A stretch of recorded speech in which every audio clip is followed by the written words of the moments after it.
Friends, आशा करते हैं कि आप बहुत अच्छे होंगे। आज हम आपके लिए क्लास 11 हिंदी में औपचारिक पत्र, स्वीकृत लेखन और रोजगार संबंधी आवेदन पत्र लेकर आ चुके हैं। तो सबसे पहले हम इनके प्रारूप को समझेंगे, इनके फॉर्मेट को समझेंगे। उसके बाद हम इनके एक एक उदाहरण के साथ आपको समझाएंगे। ठीक है, आइए शुरुआत करते हैं बिना देरी की। तो सबसे पहले इनका फॉर्मेट जानिएगा, प्रारूप क्या होता है। तो सबसे पहले ऊपर आता है प्रेषक का पता। अभी आप कहेंगे प्रेषक क्या होता है? प्रेषक होता है भेजने वाला, उसका पता होना चाहिए सबसे पहले नंबर पे।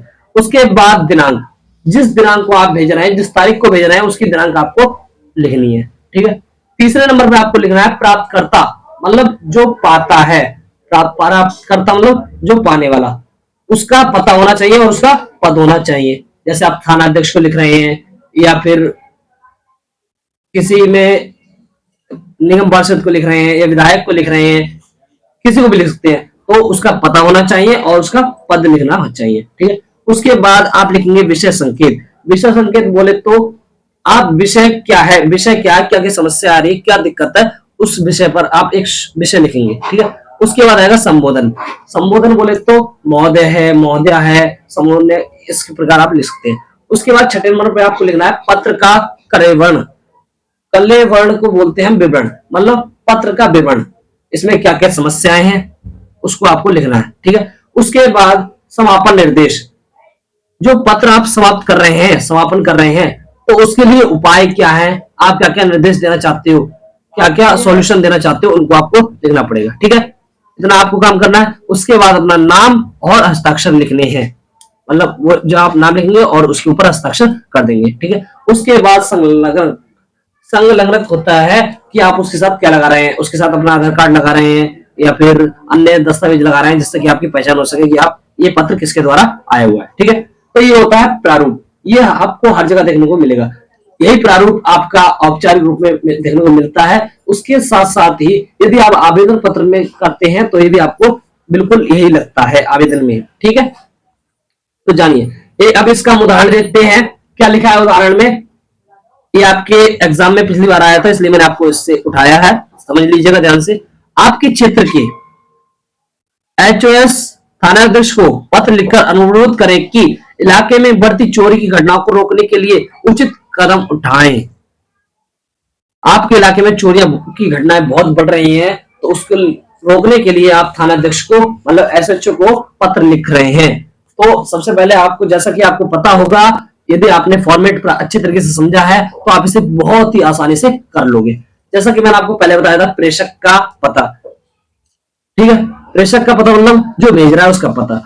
तो सबसे पहले जो व्यक्ति भेज रहा है उसका पता होना चाहिए। तो जैसे मैं चंद्र विहार में रहता हूं, मैं चंद्र विहार, ठीक है, कब भेज रहा हूं, तिथि क्या है, 21 अक्टूबर 2024। ठीक है, इतना हो गया। अब मैंने आपको बताया था कि किसके प्रति लिख रहे हो, किसको लिख रहे हो, वो भी मैंने आपको बताया था। तो हम लिख रहे हैं थानाध्यक्ष को। ठीक है, उसके बाद आप लिखेंगे महोदय, फिर आप लिखेंगे पता। थानाध्यक्ष महोदय लिख दिया आपने कि आप किसको लिख रहे हैं, थानाध्यक्ष महोदय को लिख रहे हैं। पता क्या है उसका, तो चंदन विहार, नई दिल्ली 11/11/0027, ये आपने लिख दिया। उसके बाद विषय संकेत क्या है, मैंने आपको पहले भी बताया था विषय क्या है। तो विषय में आपको कहा जाएगा बढ़ती हुई चोरी की घटनाओं को के लिए पत्र, बढ़ती हुई चोरी की घटनाओं के लिए पत्र, ये आपका विषय हो गया। जैसा कि आप देख रहे हो कि ये फॉर्मेट के अनुसार चल रहा है।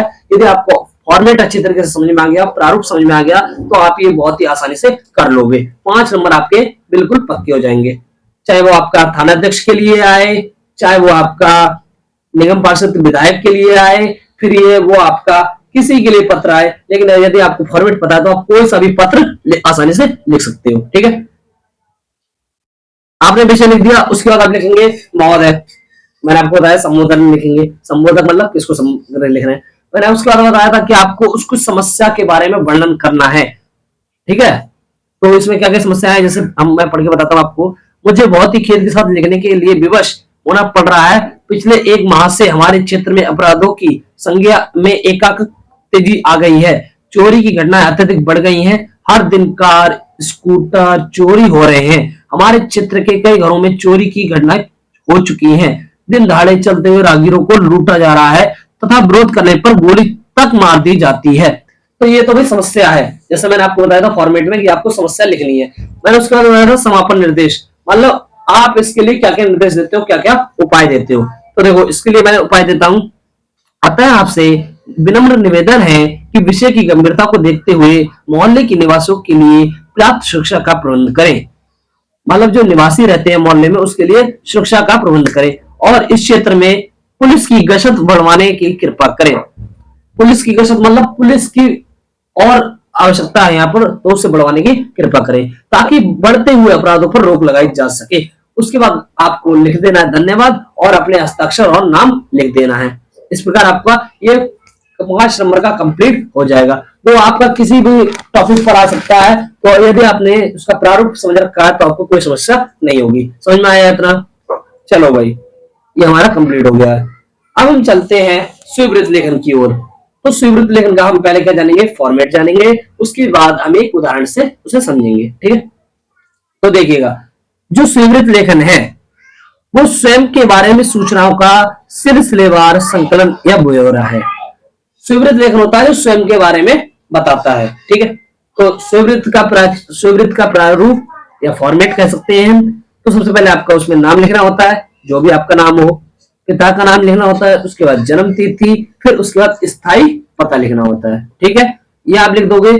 उसके बाद आपकी शैक्षिक योग्यताएं आएंगी। क्या आएंगी? शैक्षिक योग्यताएं, जिसमें आप लिखोगे पहले क्रम संज्ञा, उसके बाद लिखोगे डिग्री या परीक्षा, उसके बाद लिखेंगे आप विद्यालय या विश्वविद्यालय, उसके बाद उत्तीर्ण वर्ष, मतलब आपने किस वर्ष में परीक्षा पास की है, उसके बाद आप लिखेंगे प्रतिशत, मतलब आपके उसमें कितने मार्क्स आए थे।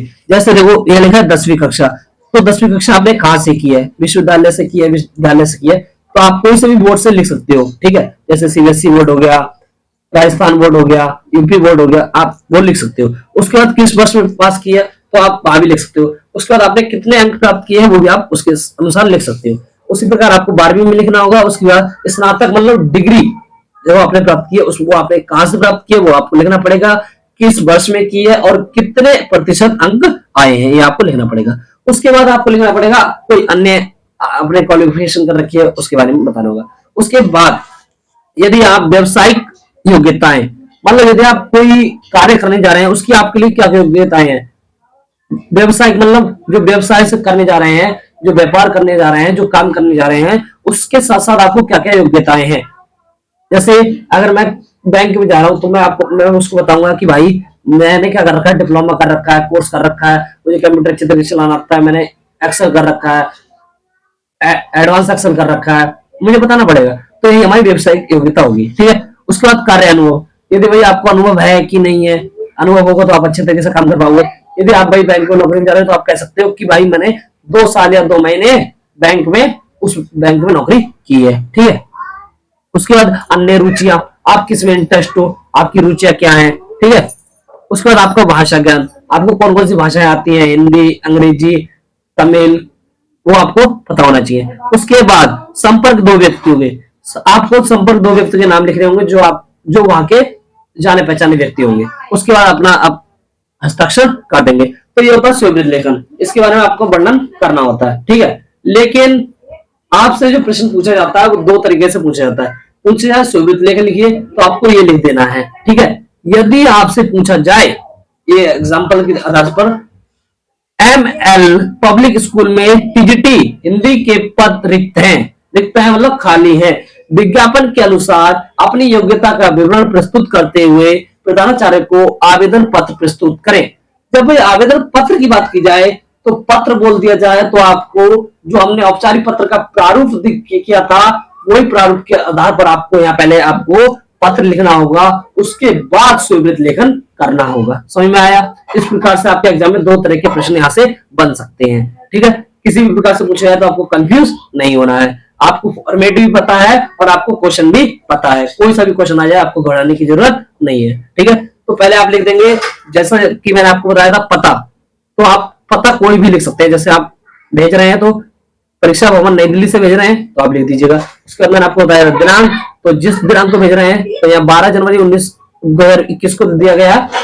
यदि आपको क्वेश्चन पेपर में दिनांक दी हुई है तो आप वहां से ले सकते हो। ठीक है, उसके बाद आप किसके प्रति लिख रहे हो उसने बोला प्रधानाचार्य को लिखिए, तो आप लिखेंगे प्रति प्रधानाचार्य SL public school Rohini Delhi. ठीक है, ये आपने लिख दिया। उसके बाद आपका विषय क्या है, तो आपका है टीजीटी हिंदी पद के लिए आवेदन, ये आपका विषय है, ये आपने लिख दिया। उसके बाद आप लिखेंगे संबोधन, महोदय है महोदया है।